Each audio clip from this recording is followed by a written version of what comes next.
नमस्कार. जय खानदेश, जय महाराष्ट्र. सर्व मित्रांचं स्वागत करतो मी श्रीराम देशमुख.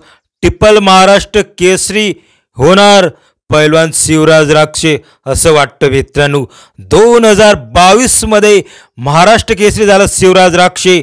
2023 मध्ये डबल महाराष्ट्र केसरी झाला शिवराज राक्षे आणि 2025 मध्ये टिपल महाराष्ट्र केसरी होणार शिवराज राक्षे असं वाटतंय मित्रांनो. तर आपल्याला काय वाटतं मित्रांनो, शिवराज राक्षे टिपल महाराष्ट्र केसरी होणार का नाही मित्रांनो? 29 जानेवारी तर 2 फेब्रुवारीच्या दरम्यानमध्ये महाराष्ट्र केसरी कुस्ती स्पर्धा 2025 अहिल्यानगरमध्ये होते मित्रांनो. आणि सर्व कुस्तीप्रेमी आणि वस्ताद मंडळी आणि पैलवान शौकीनांची नजर येते सिकंदर शेखवरती. पण सिकंदर शेख या स्पर्धामध्ये आपल्याला बघायला भेटणार नाही मित्रांनो. त्यामुळे आता शिवराज राक्षेकडे लक्ष आहे मित्रांनो. कारण की शिवराज राक्षे टिपल महाराष्ट्र केसरी होऊ शकतो मित्रांनो. कारण की डबल महाराष्ट्र केसरी शिवराज राक्षे टिपल महाराष्ट्र केसरी होण्याचा माद्दा राखतो मित्रांनो.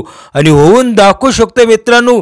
एक चांगला तुफानी पैलवानी आणि कुस्तीमध्ये काय पण होऊ शकतो. पण सर्वांचं लक्ष आहे मित्रांनो की टिपल महाराष्ट्र केसरी शिवराज राक्षे होणार का नाही मित्रांनो, का नवीन चेहरा महाराष्ट्र केसरीला बघायला भेटेल मित्रांनो असं वाटतंय मित्रांनो. आपल्याला काय वाटतं नक्की कमेंट करा इन्फो यूट्यूब चॅनलवरती. आणि महाराष्ट्र केसरी कुस्ती दंगलबद्दल आपल्याला रेग्युलर इन्फो चॅनलवरती व्हिडिओ बघायला भेटणार आहे मित्रांनो.